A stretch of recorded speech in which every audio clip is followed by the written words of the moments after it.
தெலுங்கானா எதிர்ப்பு மற்றும் ஆதரவு போராட்டங்கள் காரணமாக ஆந்திர மாநிலம் முழுவதும் பதட்ட நிலை நீடித்து வருகிறது. இதன் எதிரொலியாக தமிழகத்திலிருந்து திருப்பதி, ஐதராபாத், விஜயவாடா ஆகிய ஆந்திர மாநிலத்தின் முக்கிய இடங்களுக்கு செல்லக்கூடிய பஸ்கள் நிறுத்தப்பட்டுள்ளன. இந்த திடீர் சிக்கலால் பயணிகளும் பக்தர்களும் மிகவும் அவதிப்படுகின்றனர். இதை பயன்படுத்தி தனியார் பஸ்களில் 2 மடங்காக டிக்கெட்டுகளை உயர்த்தி வசூலிப்பதாக பயணிகள் புகார் தெரிவித்துள்ளனர். தனியார் பஸ் டபுள் சார்ஜ் கேட்குறாங்க, ரொம்ப கஷ்டமாக இருக்குது. இது கவர்மெண்ட் எதனா நெசசரி ஸ்டெப் எடுக்கணும். இந்த மாதிரி திருப்பதிக்கு போகிறதுக்கு ஆந்திர பிரதேஷ் போகிற பஸ் எல்லாம் எல்லாத்தையுமே பந்து பண்ணிட்டாங்க. 2 நாளாக ரொம்ப கஷ்டமாக இருக்குது. 2 நாளாக இந்த ஸ்ட்ரைக்குனால எங்களுக்கு ஏகப்பட்ட கஷ்டமாக இருக்குது.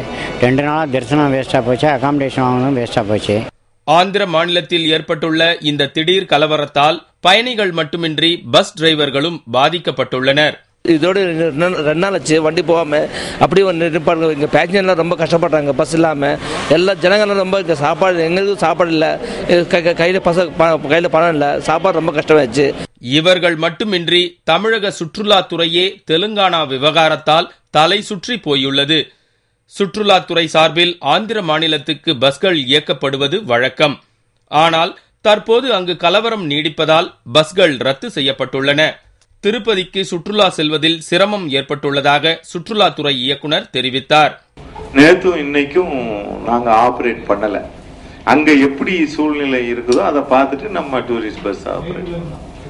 ஆமா, ஆக்சுவலா நேற்று அனுப்பிட்டு திருத்தணிக்கு அப்புறம் அவங்க விடல. அதனால திருத்தணியில இருந்து திருப்பி வந்துட்டேன். ஒரு மாநிலத்தின் உள்ளே ஏற்படும் பிரச்சனையால் வெளிமாநில பயணிகளும் பாதிக்கப்பட்டுள்ளனர். சில அரசியல்வாதிகளுக்கு இந்நிலை சாதகமாக இருக்கிறதே தவிர தமிழகம், ஆந்திரா இடையே நடந்து வரும் வர்த்தகம், சுற்றுலா உள்ளிட்ட இயல்பு வாழ்க்கை பாதிக்கப்பட்டுள்ளது.